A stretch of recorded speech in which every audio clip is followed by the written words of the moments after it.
Semana passada, nós falamos aqui no Paraná TV sobre o aumento no número de afastamentos do trabalho por conta da depressão. Depois disso, nós ainda continuamos recebendo muitas dúvidas pelo aplicativo Você na RPC.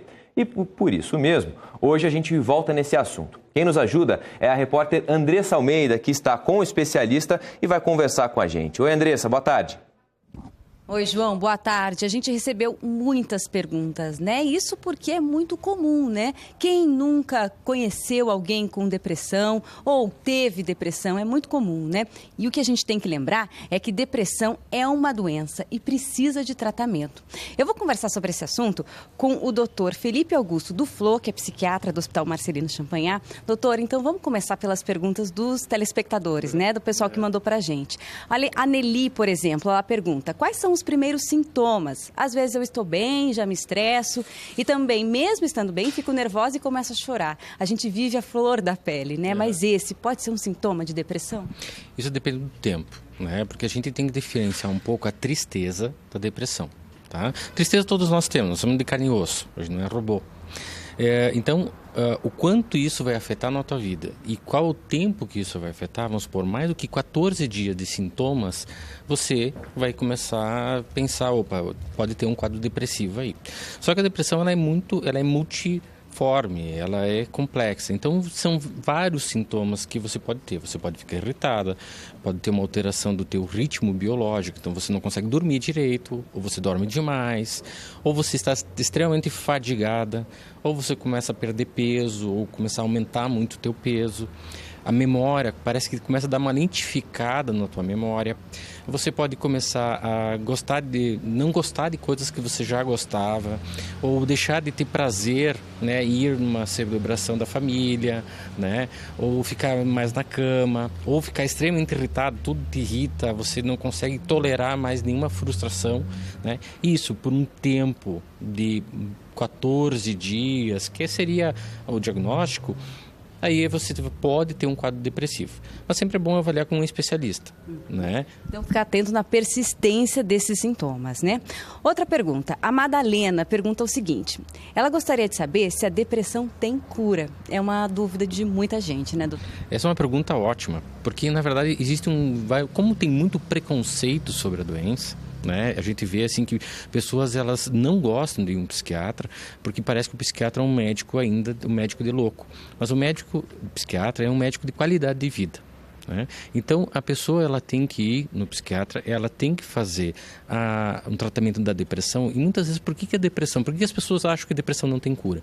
Porque às vezes elas não tratam totalmente, elas não chegam a ter uma funcionalidade novamente, ela fica um ponto abaixo. Esse ponto abaixo de não estar totalmente normal faz com que tenha uma recaída em 75% dos pacientes.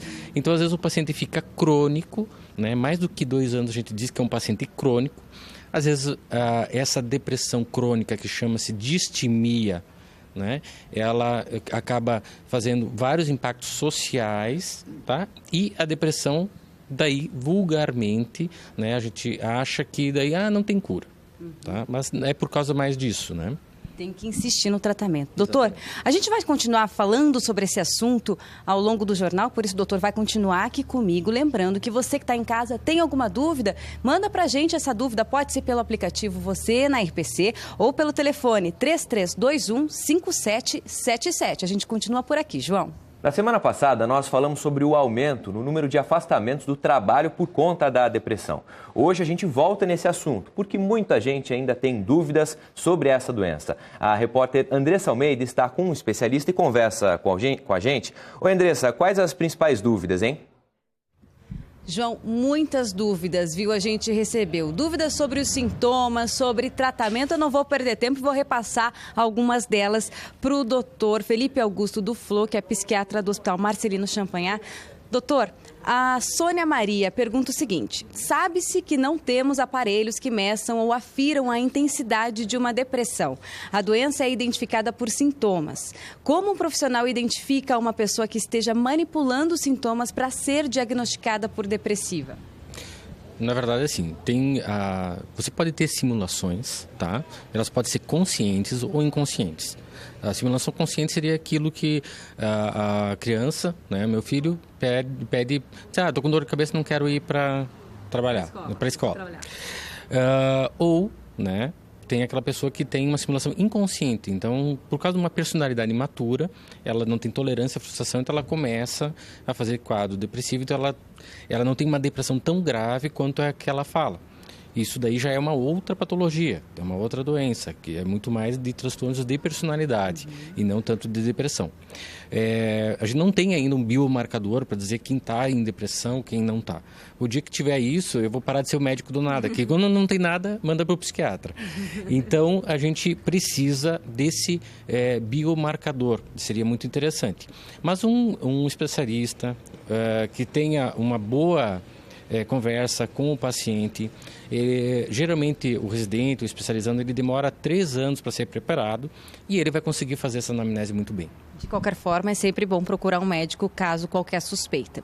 A Marilúcia pergunta o seguinte: doutor, minha mãe tem 80 anos e acho que ela está com depressão. Ela sempre foi muito ativa, ainda trabalha, mas nos últimos dias tem evitado tudo. Fala que não sente qualquer dor, mas só tem vontade de ficar deitada, não quer ver nem falar com ninguém, come muito pouco e parece que vive triste. Isso se configura um caso de depressão?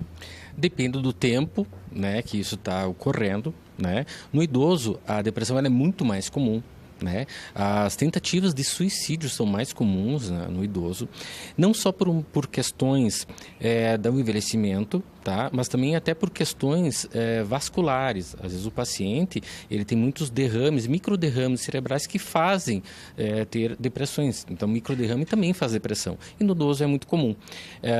E também tem uma insuficiência também de neurotransmissores. Muitas vezes também o ritmo biológico mudou, ele não consegue dormir tão bem como um adulto jovem. Então, o idoso ele tem uma série de fatores que vai piorar essa condição. Quando você tem um idoso que começa a ter um quadro mais de apatia, aquela vontade de fazer menos as coisas, começa com muita dor, começa com uma lentificação do pensamento, começa a perder um pouco a memória, você já vê, pode estar em depressão. Muito obrigada, doutor. São muitas as perguntas, a gente está tentando responder, João. Daqui a pouco a gente volta com mais algumas, tá? E nós voltamos a conversar com a Andressa Almeida, que hoje fala com um especialista sobre depressão. Oi, Andressa, mais perguntas por aí? Muitas, João. Até nem vai dar tempo da gente responder todas, né? Mas vamos aqui repassar as perguntas para o doutor Felipe. Doutor, a Grace Silva pergunta: a depressão é genética? A depressão ela é multifatorial. Tá? Então, você vai ter vários elementos que vão fazer da depressão a síndrome que ela é. Inclusive, a luz solar, a incidência de luz solar, como a estação do ano, que tem a depressão sazonal. Então, genética é um dos pontos. Tá? Muito do que a gente tenta ver é o que é genético, o que é comportamento aprendido. Né? Aquilo que a pessoa passa, o pai passa para o filho em termos de percepções da vida, também é uma coisa que se confunde um pouco com a genética. A gente não tem ainda um gene específico para a depressão. Tá? A gente tem genes que transportam as substâncias que fazem da depressão. Tem a serotonina, a dopamina e a noradrenalina. Então, a gente sabe um pouco disso, mas é multifatorial por enquanto. A Milena Sichon pergunta o seguinte: quais são as atitudes que as empresas podem tomar para evitar que a depressão não afaste os funcionários? Dá para fazer alguma coisa, doutor? Eu acho assim, um bom ambiente de trabalho é essencial. Né? A gente, geralmente, as empresas que a gente trabalha, nós médicos, como o Hospital Marcelino, geralmente a gente tem um certo convívio bom com todos os funcionários, os colaboradores, todas as pessoas. Você saber também o que é cada pessoa, qual que é a habilidade de cada pessoa, saber o que ela suporta, não é importante você fazer um rastreamento dessas habilidades. Você tem uma assistência ali no local, tá? E você preserva bastante o absenteísmo. Existem certas empresas que já fazem isso aqui, inclusive aqui no Paraná, né? Com psiquiatras dentro da empresa, já ajustando todos os serviços, tá? E também o funcionário ele tem que entender o quanto que ele tem de resiliência. Será que ele é preparado para aquele trabalho mesmo? Será que ele não tem que ir para outra área? Então, essa é uma questão que pode prevenir. Doutor, muito obrigada pelas informações. Olha, são muitas as perguntas que a gente recebeu. A gente daqui a pouco o doutor vai responder todas elas e a gente vai daqui a pouco colocar as respostas lá no nosso portal da internet, o G1 Paraná.